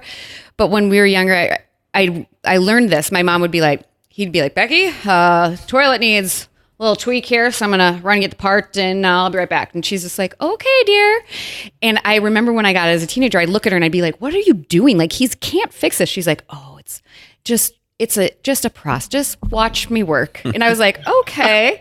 So I was watching her, and he went in, tinkered around on the toilet. And in the meantime, she's like, it was of the era of a phone book. She's, and unbeknownst to me, looking up plumbers. For the time where 10 minutes into it, his ADD kicks in and he goes, Becky, I don't think I get this one on my own. And she'll be like, okay, dear, that's fine. And she's got the speed dial already to go, like, and she looks at me, she goes, and that's how you do it. I was like, wow. There wasn't a fight. She was like, okay, dear. She's like, in her head, she's like, this asshole. Sometimes instead he's going to fix this. Just let him have his little moment. Yep. Instead of boxing, just use judo. Yeah. Just be like, no, I'm just going to redirect you. Just going to let her have it. Trying to stop you. Yeah. Well, this was fun. This has been one of my favorite episodes we've ever done of JJ Meets World. You're welcome anytime you want to give us some time. Thanks, buddy. Yeah. I appreciate it. And I'll get you that information on that cologne too, because it's really amazing. Wait, one final question. The prime rib chips, good or bad? Oh, awful. Okay. So that's a fail. Yep. Now, and I actually went and got, so it'll be a blog soon on my company's website, but I got prime rib, and I had 20 people come in and take a bite of prime rib. And then a chip. Yep. I'm just trying to understand, like, do you take cooked prime ribs and like powderize it somehow and then put it on the chip? Like, how does this work? I'm wondering who thought that was who signed off on that one. Yeah, okay. I just don't think it's a good idea from the get-go. It was a 2 for $4, so it's not very. Here's what it is. So going back to buffets, I hate it when they say we've got prime rib on our buffet, and they really mean roast beef. Right. Big difference. Right. Cut of meat difference. It happens with cheesesteaks all the time. You'd be like, come get this classic Philly cheesesteak. I'm like, this is ground chuck. Yes. This is hamburger helper is what it is. Yes. This is not, or roast beef happens all the time too. And you drizzled some crappy cheese sauce on it. Yep. See, when it comes down to our beefs, Tucker and I have got beefs with the beefs. Yeah, you do. You do. Especially the ones that give us beefs. So thank you for asking. It did not work out the way I wanted it to. Not that I want them to stop trying, though.